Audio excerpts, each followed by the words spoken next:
Você já se perguntou por que tantas nações, com culturas tão distintas, parecem se mover em silêncio na mesma direção, contra uma única e pequena nação no Oriente Médio? O livro de Ezequiel, escrito há mais de 2 milênios, descreve uma coalizão de povos que se levantaria contra Israel em um tempo futuro. Mas e se esse tempo não estiver mais tão distante? E se as alianças que se formam hoje, as tensões militares e os discursos inflamados nas cúpulas internacionais forem exatamente os mesmos que o profeta viu em sua visão? O que parecia simbólico está ganhando contornos reais, e nomes que antes soavam como enigmas bíblicos agora aparecem nos noticiários. Gog, Magog, Pérsia, Cuxi, esses personagens e territórios estão realmente se posicionando como peças de um xadrez profético? Ou tudo não passa de coincidência histórica interpretada com zelo religioso? Se esse cenário já despertou em você alguma dúvida, ou até mesmo aquela sensação de que as peças realmente estão se encaixando, então aproveita para se inscrever aqui no canal, porque tudo o que está vindo à tona merece ser acompanhado de perto. E claro, compartilha nos comentários. Você acredita que essa profecia está se cumprindo diante dos nossos olhos? Quando Ezequiel, exilado entre os cativos junto ao rio Quebar, recebeu a visão registrada no capítulo 38 de seu livro, o cenário mundial era outro. Babilônia reinava absoluta, Israel havia sido esmagada e o povo escolhido vivia sob o peso do cativeiro. Ainda assim, o profeta olhou além do caos presente e enxergou algo muito além de sua geração. O que ele descreveu, com detalhes quase cinematográficos, foi uma coalizão de nações se levantando contra Israel em um futuro distante. Essa revelação não nasceu de um impulso pessoal ou político, mas da direção direta do Espírito de Deus, como enfatiza Ezequiel em sua introdução profética. A pergunta que nos cerca agora é inevitável. Poderia esse futuro estar se desenrolando diante de nossos olhos? O que impressiona na profecia não é apenas o conteúdo bélico, mas a precisão com que o cenário geopolítico é desenhado. Gog, príncipe de um território do extremo norte, lidera uma ofensiva massiva contra uma terra pacificada e restaurada que há muito estava devastada. Na época de Ezequiel, essa descrição soava quase como uma ficção espiritual. No entanto, à medida que os séculos avançaram, os estudiosos começaram a perceber semelhanças entre os povos mencionados e os movimentos históricos de certas nações. E hoje, com a ascensão de tensões globais, alianças improváveis e ataques frequentes a Israel, muitos olham para esse capítulo como um retrato profético que começa a ganhar cores atuais. Não estamos lidando com uma metáfora qualquer ou um simbolismo vago. A narrativa é sólida, construída com nomes, direções e motivações claras. Ezequiel descreve uma invasão, uma resistência divina e um juízo final sobre os agressores. O texto é denso em detalhes, o que o torna um dos capítulos mais intrigantes e debatidos de toda a Bíblia. O que mais fascina é o fato de que a história, que parecia tão distante no tempo, ressurge em debates atuais sobre guerras no Oriente Médio, alianças entre potências e o posicionamento estratégico de Israel no cenário global. A sensação de que algo está prestes a acontecer paira no ar. Muitos líderes religiosos, teólogos e até analistas políticos secularizados reconhecem que vivemos tempos extraordinários, onde o relógio profético parece estar avançando a passos largos. Ezequiel capítulo 38 já não é apenas tema de seminários escatológicos. Ele ganhou espaço nas manchetes dos jornais, nos mapas estratégicos de governos e nas pregações fervorosas ao redor do mundo. Quando o espiritual e o político se cruzam com tamanha intensidade, é inevitável perguntar: será que estamos à beira do cumprimento total dessa profecia? E nesse cenário de incertezas e expectativa, a profecia de Ezequiel não aparece como um instrumento de medo, mas como uma convocação à vigilância. O eco daquela antiga visão ainda ressoa com força no tempo presente, chamando os atentos a reconhecerem os sinais. Aqueles que não descartam as Escrituras como meros textos históricos, mas as leem como revelações vivas, encontram nesse capítulo uma peça-chave para entender o que pode estar se aproximando sobre o mundo. A questão agora não é mais se Gog virá, mas quando e se já não está se movendo. A figura de Gog, apresentada por Ezequiel como príncipe de Ros, Meseque e Tubal, levanta uma série de discussões tanto teológicas quanto históricas. A Bíblia descreve Gog como líder de uma coalizão de nações que se erguerá contra Israel. Acompanham-no nomes como Pérsia, Cuxi e Puti, compondo uma frente multinacional. Mas quem seria, de fato, esse misterioso personagem? E mais importante, existe alguma identidade moderna que corresponda àquele descrito pelo profeta? Muitos estudiosos apontam para uma figura geopolítica do norte distante de Israel, tradicionalmente associada à região que hoje corresponde à Rússia, embora o debate ainda seja vigoroso e multifacetado. Magog, por sua vez, não é um indivíduo, mas um território ou povo sob o domínio de Gog. Ele é mencionado anteriormente no livro de Gênesis, capítulo 10, como um dos filhos de Jafé, filho de Noé. Essa conexão genealógica coloca Magog entre os povos que migraram para o norte e o leste do Oriente Médio. A menção a Meseque e Tubal, também descendentes de Jafé, fortalece a teoria de que estamos lidando com regiões localizadas na atual Ásia Central ou nas fronteiras da Europa Oriental. O que antes eram nomes tribais, ao longo dos séculos se tornaram territórios organizados, potências militares e centros de influência global. Embora muitos busquem identificar Gog com líderes políticos específicos do nosso tempo, é importante manter a clareza. A profecia foca em um espírito de liderança que se opõe a Deus, canalizado através de figuras humanas. A identificação direta com o nome atual pode até parecer tentadora, mas o foco bíblico está em padrões, não apenas em pessoas. Gog é um tipo de líder movido pela ganância, arrogância e desejo de dominação, características que surgem em diferentes épocas da história, mas que ganharão uma forma definitiva no cumprimento profético final. O impressionante é que, à medida que os séculos passam, os traços do espírito de Gog se manifestam com mais nitidez em algumas potências. A hostilidade contra Israel, as alianças estratégicas com nações inimigas, a movimentação militar ao norte do território israelense, tudo isso forma um mosaico que se encaixa com os elementos descritos por Ezequiel. Ainda que o nome Gog não esteja em nenhuma manchete, sua influência pode ser percebida nas decisões políticas e nas ameaças que crescem no cenário internacional.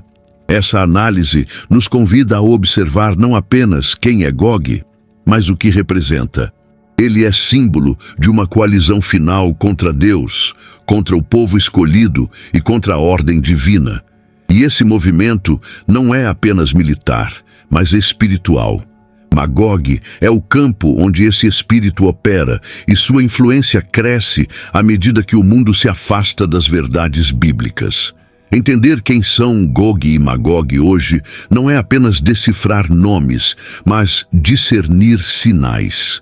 Quando Ezequiel menciona o extremo norte como a origem do ataque liderado por Gog, ele está oferecendo mais do que uma indicação geográfica. Ele está lançando uma chave interpretativa fundamental. Ao traçar uma linha reta, partindo de Jerusalém em direção ao norte absoluto, encontramos como destino final a vasta região onde hoje está localizada a Rússia. Essa pista, embora não exclusiva, tem servido como base para muitos estudiosos sugerirem que a profecia aponta para uma potência que historicamente tem demonstrado antagonismo contra Israel e o Ocidente. Ainda que outros países também se encaixem em certa medida na descrição, o peso histórico e estratégico da Rússia torna essa conexão particularmente intrigante. Durante séculos, o norte foi visto pelos israelitas como uma fonte de ameaça. Desde os tempos do Império Assírio até as invasões babilônicas, os perigos geralmente vinham de cima. O norte distante era uma expressão que evocava medo, mas também mistério. Quando Ezequiel utiliza essa linguagem, ele está reforçando a ideia de um inimigo que vem de onde, tradicionalmente, brotam os maiores conflitos, não apenas geograficamente, mas espiritualmente. Esse norte é, ao mesmo tempo, literal e simbólico, representando a origem de forças que se opõem a Deus e ao seu povo. Na atualidade, os movimentos militares no norte de Israel, particularmente na Síria e nas fronteiras com o Líbano, reacendem a atenção sobre essa profecia. Tropas, arsenais e alianças com países hostis a Israel formam um quadro que remete diretamente à coalizão descrita por Ezequiel. O envolvimento direto da Rússia em conflitos no Oriente Médio, sua proximidade com potências como Irã, antiga Pérsia, e sua presença estratégica na região do Mediterrâneo aumentam a tensão sobre esse norte profético.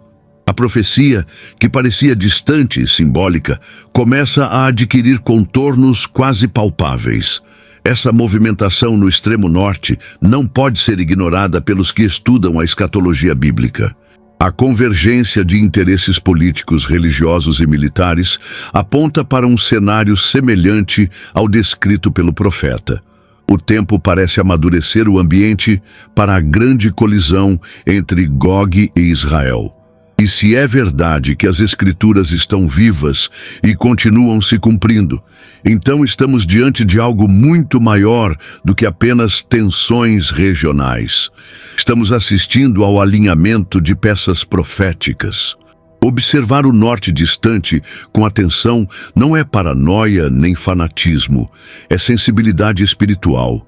Gog não age sozinho e sua rota é revelada com precisão. Estar atento ao que se movimenta além das fronteiras visíveis pode ser a chave para compreender o que Deus está prestes a fazer na terra. E se os olhos espirituais estiverem abertos, será possível ver que o que parecia apenas profecia já começa a se mover como realidade. No centro de todo o conflito profético descrito por Ezequiel está Israel, um país pequeno em extensão territorial, mas colossal em importância espiritual. Desde que a nação foi restaurada em 1948, após quase 2 milênios de dispersão, o mundo tem assistido a uma sequência de embates envolvendo essa terra. O retorno dos judeus, previsto nas Escrituras com precisão em textos como Isaías, capítulo 11, versículo 12, não é apenas um fato histórico, é uma preparação para os eventos finais. A profecia de Ezequiel, capítulo 38, apresenta Israel como o alvo principal da invasão de Gog, e essa escolha não é casual. Israel representa o cumprimento de promessas eternas, e atacar essa nação é, em essência, uma tentativa de confrontar o próprio plano de Deus. A ira contra Israel não se limita ao aspecto geográfico ou político. O povo judeu carrega consigo um legado espiritual que incomoda os reinos das trevas. É por meio de Israel que vieram as alianças, os profetas e, sobretudo, o Messias. Como afirma Paulo na carta aos Romanos, capítulo 9, versículos 4 e 5, a adoção, a glória, as alianças e as promessas pertencem a eles. Portanto, o ataque liderado por Gog é mais do que uma invasão militar. É uma investida contra o testemunho divino na terra. É a tentativa desesperada de apagar a evidência viva de que Deus cumpre o que promete. O texto de Ezequiel descreve Israel como uma terra habitada por um povo pacífico. restaurado de entre as nações, vivendo em segurança em aldeias sem muros. Isso revela que o ataque ocorre em um período de aparente tranquilidade. O inimigo vê essa paz como fraqueza, mas é justamente essa confiança que revela o quanto o povo estará repousando sob a proteção do Altíssimo. O coração dessa guerra não é apenas estratégico, mas profundamente espiritual. Atacar Israel é declarar guerra ao Deus de Israel.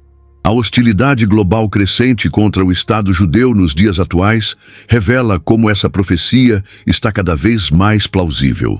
Movimentos ideológicos, políticos e até religiosos se unem contra Israel, muitas vezes disfarçados sob a capa da diplomacia ou dos direitos internacionais. O terreno espiritual está sendo preparado e o cerco à nação santa se estreita a cada ano. O foco da profecia não é em vão. Deus colocou Jerusalém como um cálice de tontear para todas as nações, conforme dito em Zacarias capítulo 12, versículo 2. Diante desse panorama, não podemos ignorar o motivo pelo qual Israel é o epicentro do plano divino e do ódio satânico. A Terra Prometida é o relógio de Deus para a história da humanidade. Onde os olhos do mundo se voltam, ali também os céus estão atentos, e a profecia avança com passos silenciosos, porém implacáveis. Ezequiel, capítulo 38. Não apenas nomeia Gog como líder da ofensiva, mas também revela os aliados que se unirão a ele nessa missão. A lista inclui nomes como Pérsia, Cuxi e Pute, além de Gomer e a casa de Togarma. Cada um desses nomes antigos carrega um peso histórico e sua identificação com nações modernas lança luz sobre as complexas alianças que têm se formado nas últimas décadas. A Pérsia, por exemplo, é hoje amplamente reconhecida como o atual Irã, um dos mais ferrenhos opositores de Israel. O envolvimento iraniano em conflitos no Oriente Médio, seu apoio a grupos radicais e suas ambições nucleares tornam essa conexão ainda mais relevante. Cuxi, geralmente identificado com a região do atual Sudão ou Etiópia, representa uma força africana envolvida no conflito. Pute, associado à Líbia, também reforça a ideia de um cerco envolvendo o norte da África. Gomer e Togarma são frequentemente relacionados às regiões da atual Turquia e partes da Europa Oriental, indicando que a coalizão é verdadeiramente multinacional. O impressionante é que, apesar das diferenças culturais e religiosas entre esses países, há um fator unificador: a hostilidade contra Israel. Esse elemento em comum já é visível em discursos oficiais, resoluções internacionais e movimentações militares em zonas estratégicas. Ao observarmos o cenário político contemporâneo, percebemos uma tendência crescente de aproximação entre essas nações. As reuniões diplomáticas, acordos de defesa mútua e treinamentos militares conjuntos entre países do Oriente Médio e do norte da África têm se intensificado. A união de forças que antes parecia improvável agora ganha contornos reais. O texto de Ezequiel não fala de meras simpatias, mas de um pacto armado, e tudo indica que esse pacto já começou a tomar forma. A profecia também menciona que esses exércitos virão com espada na mão, numa alusão às intenções bélicas claras. Embora a linguagem seja antiga, o conteúdo aponta para uma ofensiva de grandes proporções, possivelmente incluindo tecnologia moderna de guerra. Ainda que as armas tenham mudado, a intenção permanece a mesma: destruir Israel. A união entre nações tão distintas para cumprir um mesmo propósito maligno remete a Salmos, capítulo 83, onde é descrita uma conspiração entre povos para riscar o nome de Israel da lembrança. Em um mundo cada vez mais globalizado, onde alianças são formadas não apenas por afinidades ideológicas, mas por interesses econômicos e estratégicos, o que Ezequiel viu se torna ainda mais relevante. A união de Gog com seus cúmplices nos ensina que os verdadeiros inimigos da luz sabem se articular, mesmo quando seus princípios parecem contraditórios. A profecia nos alerta a observar não apenas os inimigos declarados, mas os que silenciosamente se alinham nas sombras. Um dos elementos mais intrigantes da profecia de Ezequiel é a condição de paz em que Israel se encontra no momento do ataque. O capítulo 38 descreve o povo vivendo em aldeias sem muros, tranquilos, todos eles habitando sem temor. Essa descrição parece destoar da realidade atual de Israel, cercado por muros, exércitos de prontidão e constantes alertas de segurança. No entanto, ela revela um ponto-chave da narrativa profética. Antes da invasão, haverá uma sensação de segurança que não corresponde à realidade espiritual do momento. Esse estado de paz pode não ser necessariamente uma paz duradoura ou verdadeira, mas uma ilusão coletiva de estabilidade. Possivelmente virá após acordos diplomáticos, tratados de normalização com países vizinhos ou algum tipo de trégua temporária que levará a população a baixar a guarda. Essa calmaria é enganosa e prepara o terreno para um ataque surpresa. A carta aos Tessalonicenses, capítulo 5, versículo 3, adverte: quando disserem paz e segurança, então lhes sobrevirá repentina destruição. Esse paralelo entre as palavras de Paulo e a visão de Ezequiel aponta para uma conexão profunda entre o sentimento humano de controle e a iminente intervenção divina. Nos últimos anos, Israel tem firmado acordos com diversos países árabes, promovendo o que muitos chamam de nova era no Oriente Médio. Apesar dos avanços diplomáticos, as tensões permanecem latentes. A paz parece mais uma fachada para interesses mútuos do que uma reconciliação genuína. Nesse ambiente de aparente tranquilidade, a profecia ganha fôlego.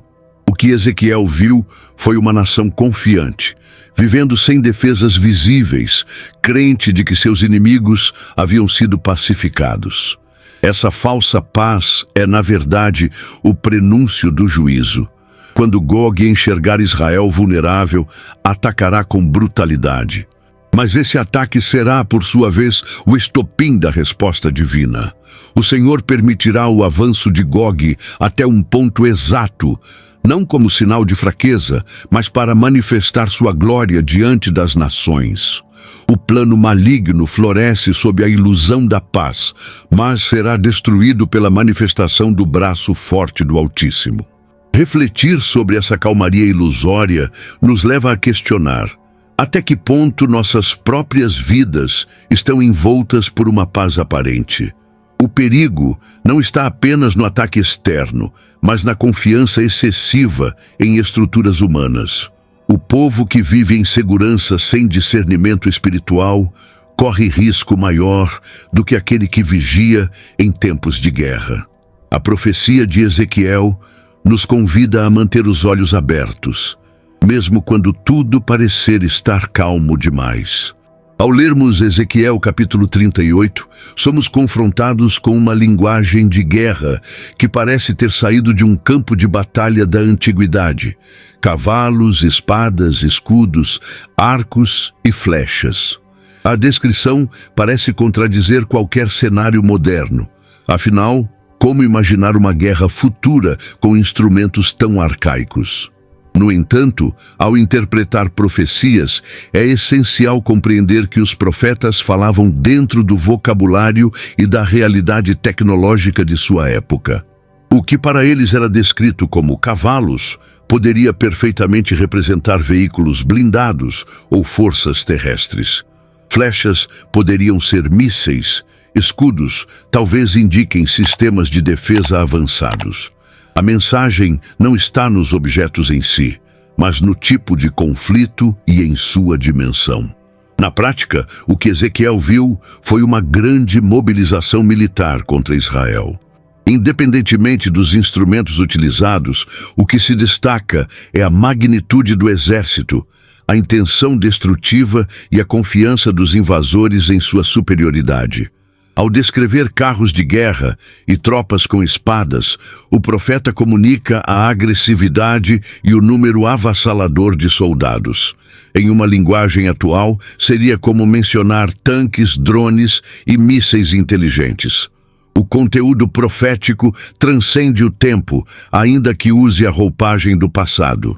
A profecia também mostra que esses recursos humanos e militares nada podem contra a intervenção divina. Apesar de estarem preparados com toda a sua força, o exército de Gog será surpreendido por ações sobrenaturais. Isso remete ao que está escrito em Salmos, capítulo 33, versículo 10. O Senhor desfaz os planos das nações e frustra os desígnios dos povos.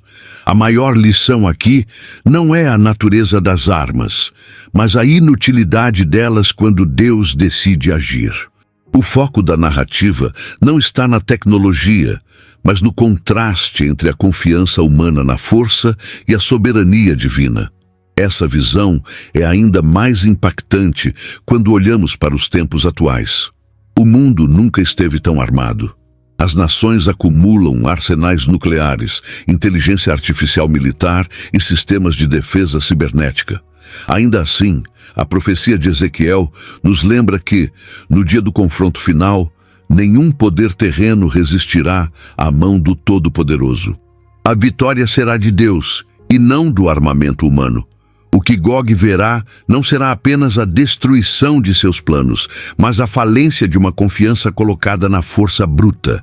Ao refletirmos sobre isso, somos desafiados a repensar onde está a nossa segurança. A lição é clara: nenhuma estratégia humana, por mais sofisticada que pareça, poderá prevalecer contra os decretos do céu. Quando Deus decide intervir, toda tecnologia se cala e toda arrogância é abatida. Um dos aspectos mais surpreendentes da profecia de Ezequiel é que o próprio Deus se apresenta como o autor da movimentação de Gog. No capítulo 38, Deus declara que porá anzóis nos queixos de Gog e o trará contra Israel. Isso pode parecer estranho à primeira vista. Por que o Senhor permitiria, ou até mesmo provocaria, uma invasão contra o seu povo? A resposta está na soberania divina e na forma como ele conduz a história para revelar sua glória diante das nações.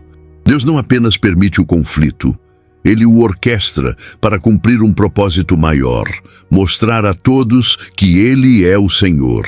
Esse princípio não é novo nas Escrituras. Em várias ocasiões, o Senhor usa inimigos para corrigir, despertar ou exaltar seu nome. No livro de Isaías, capítulo 10, versículo 5, Deus chama a Assíria de vara da minha ira, demonstrando que até mesmo nações ímpias podem ser instrumentos temporários de sua vontade. No caso de Gog, a intenção não é castigar Israel, mas expor o coração rebelde das nações e manifestar publicamente sua justiça e poder. Ao conduzir os exércitos inimigos até os portões de Israel, Deus prepara o palco para um ato de juízo que servirá de testemunho global. A linguagem utilizada por Ezequiel deixa claro que Deus está no controle absoluto da situação. Gog acredita estar agindo por sua própria astúcia e força, mas está, na verdade, sendo atraído como um peão na mão do Senhor. É um lembrete poderoso de que nenhuma conspiração humana escapa ao olhar divino. Nada é surpresa para o Criador. Ele conhece os pensamentos mais ocultos dos corações e os transforma em caminhos que servem aos seus propósitos eternos. Esse domínio de Deus sobre os eventos escatológicos é também um consolo para o seu povo.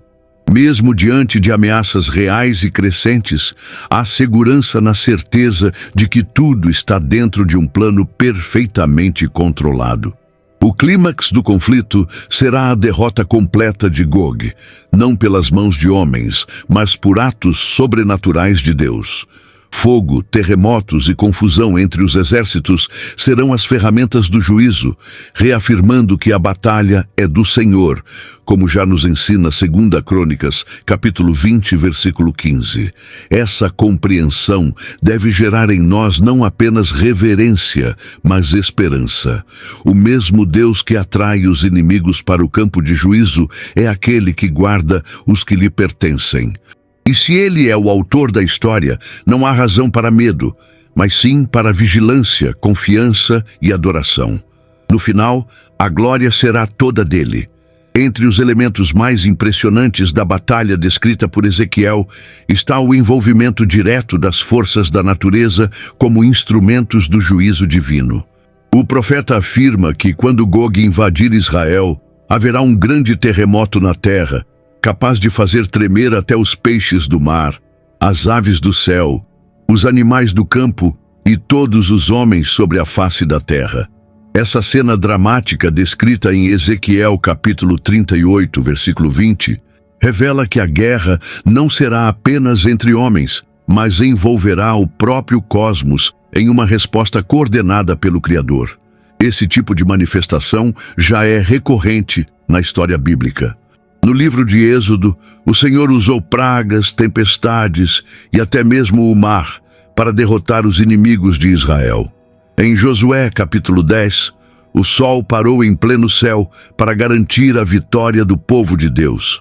A diferença, no entanto, é que em Ezequiel o impacto é ainda mais global. O terremoto descrito abala toda a criação, e não apenas uma região específica. Isso demonstra a escala do evento e sua importância profética como um sinal universal do juízo divino e da soberania de Deus sobre a terra. Além do terremoto, o texto menciona que Deus lançará peste, sangue, chuva torrencial, pedras de saraiva, fogo e enxofre sobre os exércitos inimigos. Esses elementos apontam para um cenário apocalíptico, onde a própria natureza se volta contra os invasores. Ao invés de depender da força de Israel ou de suas armas, é o próprio Deus quem age por meio do ambiente físico.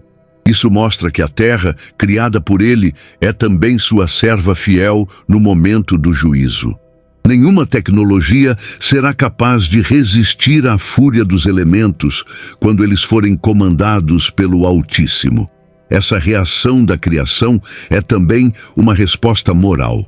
A terra, corrompida pelo pecado e pelo sangue derramado, responde com violência contra os que se levantam contra o plano divino. Como está escrito em Romanos capítulo 8, versículo 22, toda a criação geme e está juntamente com dores de parto até agora. Quando Deus decide agir, essa criação se alinha à sua justiça, agindo como extensão de sua santidade. O terremoto e os fenômenos naturais não são acidentes, mas manifestações precisas de um Deus que controla tudo. Com isso, aprendemos que o juízo de Deus não é apenas um conceito abstrato. Ele se manifesta de forma tangível, perceptível e inescapável. Quando o tempo do julgamento chega, até as montanhas tremem. Isso deve levar todos nós a considerar o quão frágil é a segurança humana diante do poder do Criador. O verdadeiro temor do Senhor começa quando compreendemos que até a natureza se curva diante dele. O destino de Gog, embora inicialmente pareça triunfante com a formação de uma imensa coalizão, termina de maneira abrupta e humilhante. O texto de Ezequiel, capítulo 39, descreve sua queda não como resultado da força de exércitos humanos, mas como um ato direto do julgamento divino. A arrogância que o moveu, o desejo de conquistar Israel, de desafiar a autoridade de Deus e de exibir poder diante das nações, é justamente o combustível de sua própria destruição. Deus não apenas derrota Gog, ele o expõe. Seu fim será lembrado como um marco da impotência humana diante da glória do Altíssimo. O que torna esse desfecho ainda mais impactante é a forma como Deus lida com o orgulho. Gog é descrito como alguém que subirá contra a terra de Israel como uma nuvem para cobri-la, confiando em sua superioridade militar. Mas o que o espera é confusão, fogo e desonra. A profecia aponta para uma destruição tão vasta que os corpos dos soldados de Gog se estenderão por todo o território, tornando impossível ignorar o juízo que caiu sobre ele. É um lembrete do que está escrito em Provérbios, capítulo 16, versículo 18. A soberba precede a ruína, e a altivez do espírito precede a queda. O orgulho de Gog o leva a pensar que é invencível. Sua confiança está em números, alianças e armamentos. Ele não acredita que há um Deus vivo que defende Israel. Essa cegueira espiritual o faz ultrapassar o limite que o próprio Criador estabeleceu. Quando Deus se levanta em juízo, não há muro alto o suficiente, nem bunker profundo o bastante para impedir sua ação. A morte de Gog será também a morte de um sistema de pensamento que coloca o homem no centro e relega Deus à margem da história. Essa ruína pública serve não apenas como castigo, mas como sinal. As nações verão que aquele que ousou desafiar o povo de Deus foi reduzido ao pó. Esse episódio ecoará pela terra como um alerta solene. Toda arrogância será confrontada, todo império fundado sobre soberba será derrubado. A justiça divina não é lenta, ela é precisa. No tempo determinado, o juízo virá. E Gog será o exemplo mais eloquente de que ninguém está acima da soberania do Eterno. A queda de Gog nos leva a refletir sobre onde colocamos nossa confiança. Quando líderes, nações ou até mesmo indivíduos escolhem desafiar os princípios divinos em nome do poder, repetem o mesmo erro.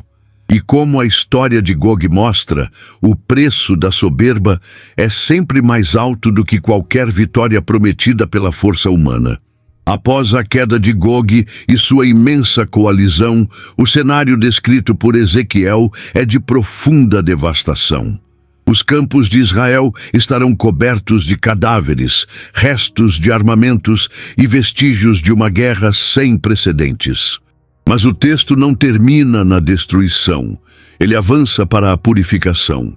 O capítulo 39 mostra que levará 7 meses para que o povo de Israel consiga enterrar todos os mortos, num esforço conjunto que revela tanto o impacto da batalha quanto o zelo do Senhor por santificar sua terra.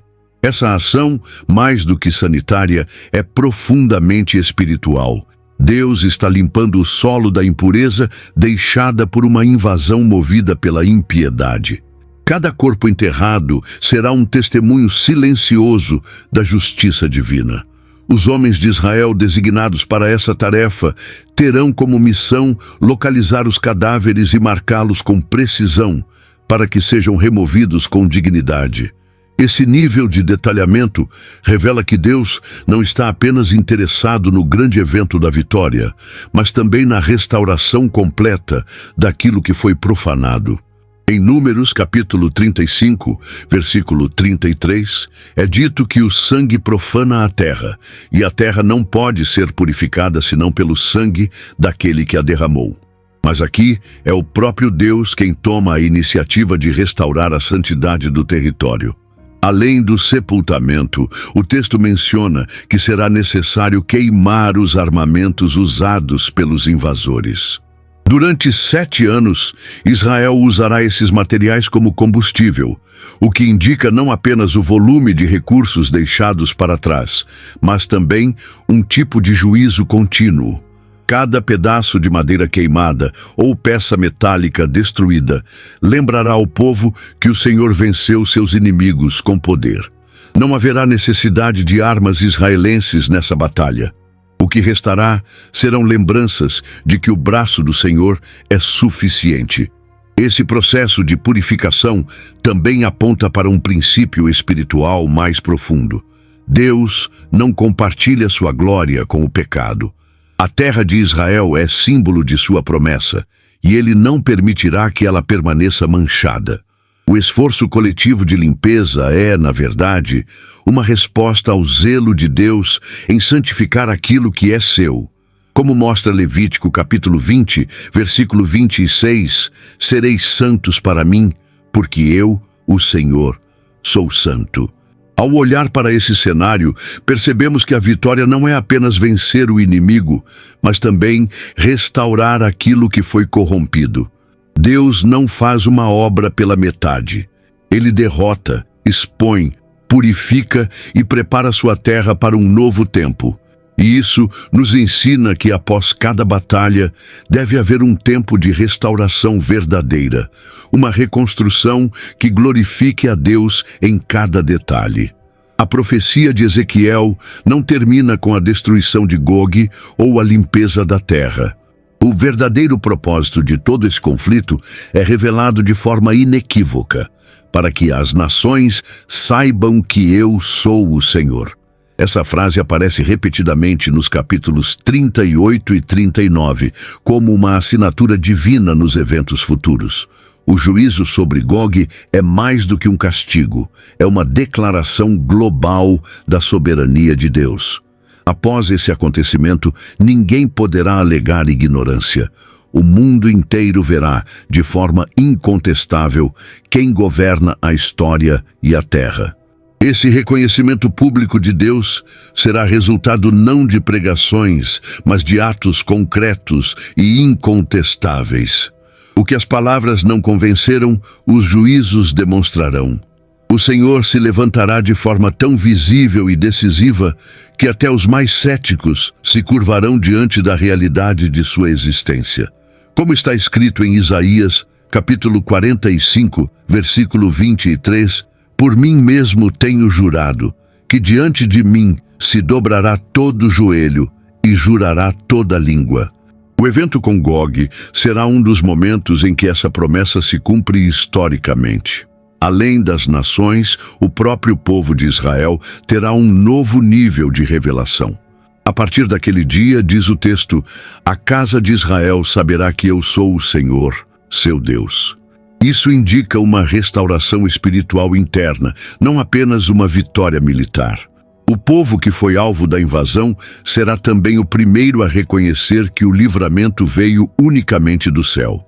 Não se tratará de um mérito político ou de uma capacidade bélica, mas de um ato claro da mão divina, e isso reacenderá em Israel a consciência da aliança eterna. Essa revelação global mudará o rumo da história. As nações não verão mais Israel como uma simples república do Oriente Médio, mas como o povo protegido pelo Deus vivo. A narrativa deixará de ser política para se tornar espiritual. O juízo sobre Gog será uma demonstração de que Deus não apenas existe, mas intervém, guarda, defende e julga. Será impossível permanecer neutro diante de tamanha manifestação de glória. E se as nações verão, também a igreja precisa discernir. Essa revelação do Senhor ao mundo é um chamado à vigilância e à reverência. Deus não será apenas conhecido nos templos, mas nos campos de batalha. E quando Ele se manifesta com poder, todo o mundo silencia. O nome dele será exaltado, não por imposição, mas por reconhecimento inevitável. E esse será apenas o prelúdio de algo ainda maior que está por vir. Israel sempre foi mais do que uma nação, entre outras. Desde os tempos de Abraão, o povo judeu carrega um papel singular na história da redenção. E no cenário profético, essa posição se intensifica ainda mais. Em Ezequiel capítulo 38, Israel não é apenas o alvo do ataque de Gog, é o palco onde Deus decide manifestar sua glória ao mundo. Mesmo pequeno em extensão e população, Israel ocupa o centro da narrativa escatológica por ser o povo da aliança, a terra da promessa e o sinal do relógio profético de Deus. É impossível compreender os eventos do fim sem colocar Israel no foco. Esse protagonismo não nasceu por mérito humano, mas por escolha divina. Conforme está escrito em Deuteronômio capítulo 7, versículos 7 e 8, Deus escolheu Israel não por ser numeroso, mas por amá-lo e manter a promessa feita aos seus antepassados. A restauração da nação em 1948, após quase 2000 anos de dispersão, não foi um simples ato político. Foi o cumprimento literal da palavra profética. E esse retorno não é o fim, mas o começo da preparação para eventos ainda maiores. Cada passo dado por Israel em direção à estabilidade territorial e espiritual é também um passo no avanço das profecias bíblicas.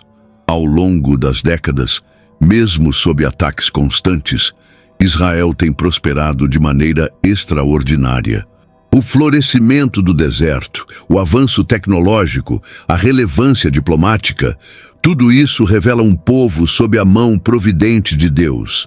E, paradoxalmente, é essa mesma bênção que atrai a inveja e o ódio das nações. Israel se torna um ponto de tensão global não por seu tamanho, mas por seu papel profético. Onde está Israel? Ali estão os olhos do mundo, e ali também estão os olhos de Deus, como declara o livro de Deuteronômio, capítulo 11, versículo 12. Esse destaque no cenário mundial não é coincidência. É parte de um plano milenar que está se cumprindo diante de nossos olhos. Toda movimentação política e militar que envolve Israel deve ser vista com atenção, pois ali está o termômetro espiritual da história humana.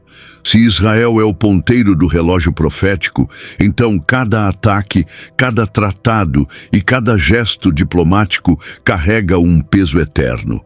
Ignorar Israel é ignorar a própria centralidade da revelação bíblica nos últimos tempos. As profecias bíblicas nunca foram entregues como enigmas indecifráveis, mas como alertas para os atentos. E nos dias atuais, muitos sinais apontam para a formação do cenário descrito por Ezequiel. O crescimento das tensões internacionais, o fortalecimento de alianças hostis a Israel, os conflitos no Oriente Médio e até mesmo o avanço de tecnologias bélicas fazem soar os alarmes da escatologia.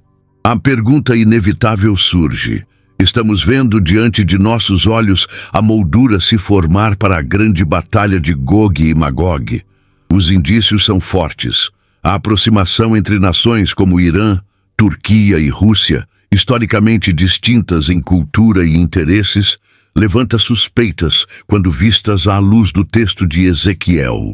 Esses países, identificados por muitos estudiosos como possíveis representantes de Magog, Meseque, Tubal e Pérsia, têm se unido por motivos estratégicos e militares, especialmente em regiões próximas ao território israelense.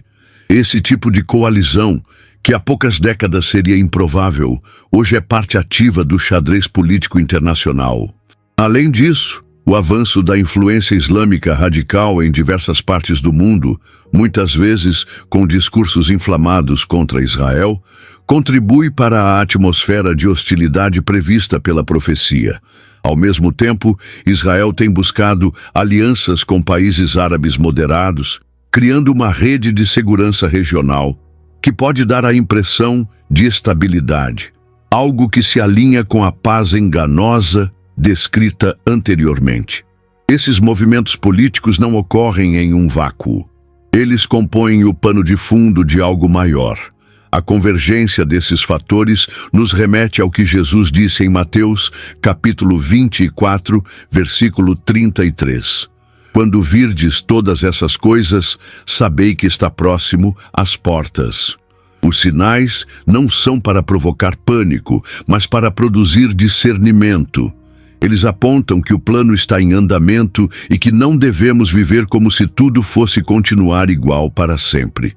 A profecia não serve para entreter, mas para preparar. Observar o cenário atual é uma tarefa espiritual. Precisamos olhar além das manchetes e enxergar a mão de Deus movendo as peças da história. Se os sinais estão visíveis, a pergunta não é mais se vai acontecer, mas como devemos viver sabendo que está tão perto? E essa resposta precisa ser dada com fé, sobriedade e urgência. Um dos aspectos mais inquietantes da profecia de Ezequiel é a aparente passividade das demais nações diante da invasão contra Israel. No capítulo 38, um grupo identificado como Sabá, Dedã, os mercadores de Tarsis e todos os seus leões, questiona Gog, mas sem oferecer resistência real. Essas palavras soam mais como uma observação irônica do que uma tentativa de impedir o ataque. Esse silêncio profético levanta uma questão perturbadora, o que leva as nações a assistirem, inertes, ao cerco contra o povo de Deus. A resposta pode estar na combinação de indiferença política, interesses econômicos e um crescente afastamento espiritual. No mundo moderno, o pragmatismo muitas vezes silencia a moralidade. Se uma guerra contra Israel garantir vantagens comerciais, ou se evitar envolvimento direto, proteger aliados estratégicos, a tendência será pelo não enfrentamento. E essa atitude, embora aparentemente neutra, é na verdade uma forma de cumplicidade. Como está escrito em Provérbios capítulo 24, versículo 11, livra os que estão sendo levados para a morte. Se disseres, eis que não o soubemos, porventura não o perceberá aquele que pesa os corações. Esse tipo de reação já se viu ao longo da história. Durante o Holocausto, muitas nações optaram por não agir em defesa dos judeus até que o horror estivesse fora de controle. Hoje, vemos novamente uma crescente pressão sobre Israel, acompanhada por uma narrativa que o pinta como agressor, mesmo quando se defende.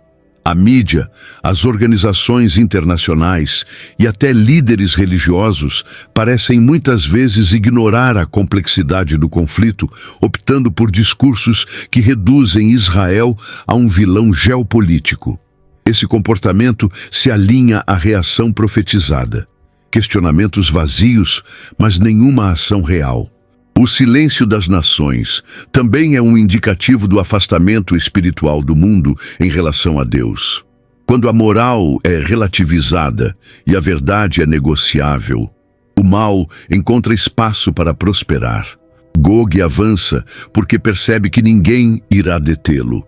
As nações que deveriam se levantar em defesa do justo permanecem caladas, e essa omissão terá consequências. A profecia de Ezequiel revela que, após o juízo sobre Gog, as nações saberão que Deus é o Senhor. Isso inclui também aquelas que nada fizeram. A lição é clara. O silêncio diante da injustiça nunca é neutro, ele ecoa como cumplicidade. E quando os céus decidem agir, não apenas os agressores, mas também os omissos serão confrontados com a verdade. A profecia nos desafia a não sermos espectadores da história, mas participantes ativos na defesa daquilo que é justo diante de Deus. Apesar do cenário sombrio descrito por Ezequiel, repleto de ameaças, batalhas e juízo, há uma nota clara de esperança pulsando no coração da profecia. Deus não permite que a história de Israel termine em destruição. Pelo contrário, depois da queda de Gog e da purificação da terra, começa uma nova fase: a restauração espiritual do povo. Ezequiel capítulo 39, versículo 29, declara com firmeza: não esconderei mais deles o meu rosto, pois derramarei o meu espírito sobre a casa de Israel. Esse é o ponto de virada, não apenas sobrevivência, mas renascimento. Esse derramar do Espírito aponta para um despertar nacional sem precedentes. Não se trata de um evento isolado, mas de um cumprimento das promessas feitas em profecias anteriores. Joel, capítulo 2, versículo 28, já anunciava que nos últimos dias o Espírito seria derramado sobre toda a carne. No contexto de Ezequiel, esse movimento começa com Israel. O povo que viu milagres no passado, que sofreu o exílio, que voltou à sua terra, agora finalmente verá o cumprimento total da aliança espiritual. O coração de pedra será substituído por um coração de carne. Essa transformação não será apenas interna, mas também visível para o mundo. Israel deixará de ser apenas o centro geográfico do conflito para se tornar um farol de luz espiritual. O testemunho do povo restaurado mostrará às nações que Deus não abandona suas promessas. Mesmo após séculos de rejeição e sofrimento, o Senhor honra sua palavra. Como afirma Romanos, capítulo 11, versículo 29, os dons e a vocação de Deus são irrevogáveis. Israel será novamente um instrumento nas mãos do Altíssimo, não apenas militarmente, mas espiritualmente. No meio do caos, Deus planta uma semente de esperança. A tempestade não é o fim, mas o início de algo novo. A terra prometida será também a terra do derramar espiritual, e isso marcará o início de um novo tempo para o povo escolhido. O que antes parecia apenas julgamento se revela, na verdade, como preparação para um renascimento nacional e global. Israel, purificado e restaurado, cumprirá seu papel original: ser luz para as nações. Esse futuro prometido nos mostra que, com Deus, nenhuma história termina em tragédia. Mesmo as batalhas mais difíceis são parte de um processo que visa restauração. E se o Senhor prometeu restaurar Israel após o fogo, Ele também pode restaurar qualquer coração que, como a nação, se volte para Ele com humildade. Diante da grandiosidade da profecia de Ezequiel, uma pergunta ecoa entre os cristãos: qual é o papel da igreja nesse cenário? Somos apenas espectadores dos eventos proféticos ou há uma participação mais ativa a desempenhar? Embora Ezequiel fale diretamente a Israel, os princípios revelados envolvem toda a comunidade da fé. A igreja, como corpo de Cristo, não pode ignorar os sinais do tempo nem permanecer alheia ao que Deus está realizando no palco profético. Nosso chamado é para discernir, interceder e anunciar. Antes de tudo, a igreja é convocada à vigilância. Em Marcos capítulo 13, versículo 37, Jesus adverte: o que vos digo, digo a todos, vigiai. Essa vigilância não é uma espera passiva, mas uma postura ativa de observação, oração e alinhamento espiritual. Saber que os eventos proféticos estão se aproximando não deve nos paralisar em medo, mas nos impulsionar a uma vida de santidade e dedicação. O tempo é curto e o mundo precisa de uma igreja desperta, não adormecida. Além disso, a igreja tem um papel intercessor. Como sacerdotes do Deus Altíssimo, somos chamados a orar por Israel, pela salvação dos povos e pela revelação de Deus às nações. O Salmo 122, versículo 6, nos exorta: orai pela paz de Jerusalém. Essa oração não é apenas por estabilidade política, mas pelo cumprimento espiritual do plano de Deus. Interceder é alinhar-se ao coração do Senhor e clamar para que sua vontade seja feita na terra como no céu. A igreja também é arauto.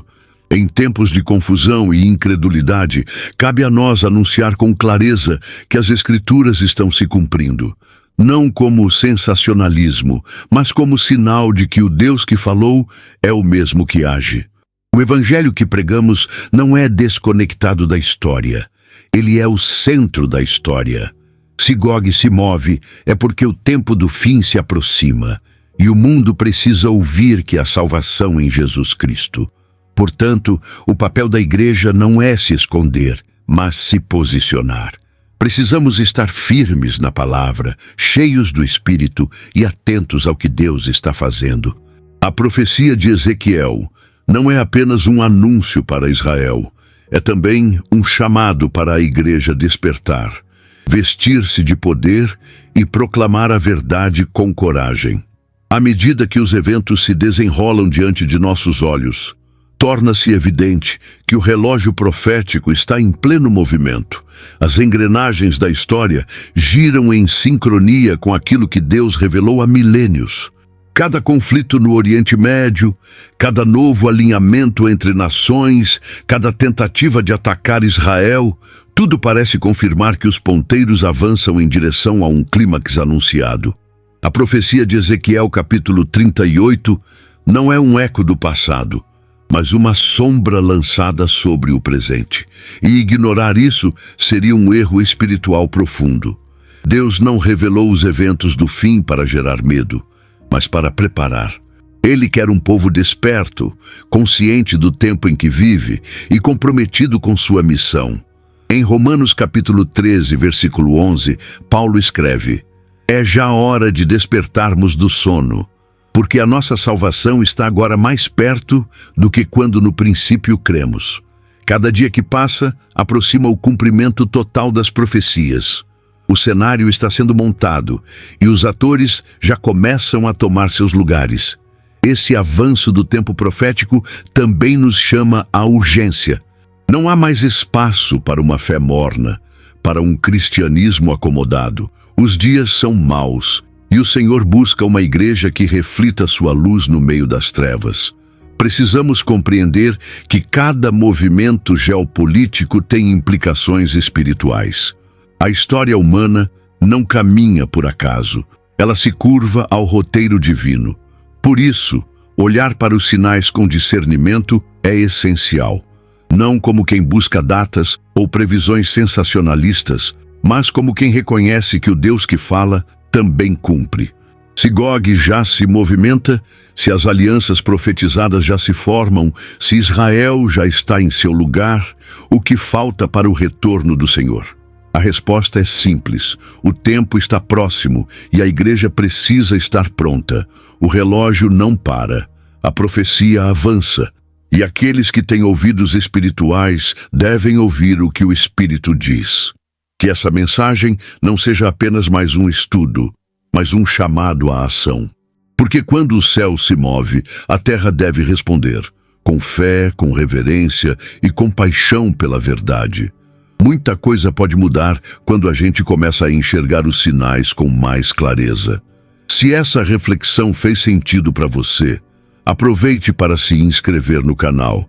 Assim você continua por dentro de tudo o que a Bíblia já revelou sobre o tempo que estamos vivendo. E se quiser, compartilhe nos comentários o que você pensa sobre tudo isso.